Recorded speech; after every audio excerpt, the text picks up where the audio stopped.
Bhojpuri संगनी channel में आप सबके हार्दिक स्वागत बा। ए जी पिया मोरे बसे कलकतवा में, ए जी पिया मोरे बसे कलकतवा में। टीका किनी किनी भेजे ले लिफाफे में, टीका किनी किनी भेजे ले लिफाफे में।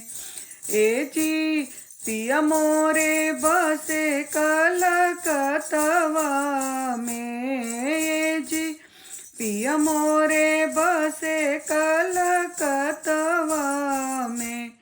टीका किनी किनी भेजे ले लिफाफे में, टीका किनी किनी भेजे ले लिफाफे में। लिफाफे में हो लिफाफे में, लिफाफे में हो लिफाफे में। टीका किनी किनी भेजे ले लिफाफे में, टीका किनी किनी भेजे ले लिफाफे में।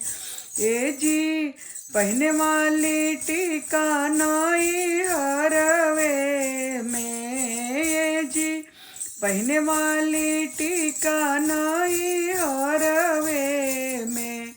टीका किनी किनी भेजे ले लिफाफे में, टीका डगमग करे लिफाफे में। टीका डगमग करे लिफाफे में। ए जी पिया मोरे बसे कलकतवा में, ए जी पिया मोरे बसे कलकतवा में। नथिया किनी किनी भेजे ले लिफाफे में, नथिया किनी किनी भेजे ले लिफाफे में। लिफाफे में हो लिफाफे में, लिफाफे में हो लिफाफे में। नथिया किनी किनी भेजे लिफाफे में, नथिया किनी किनी भेजे ले लिफाफे में।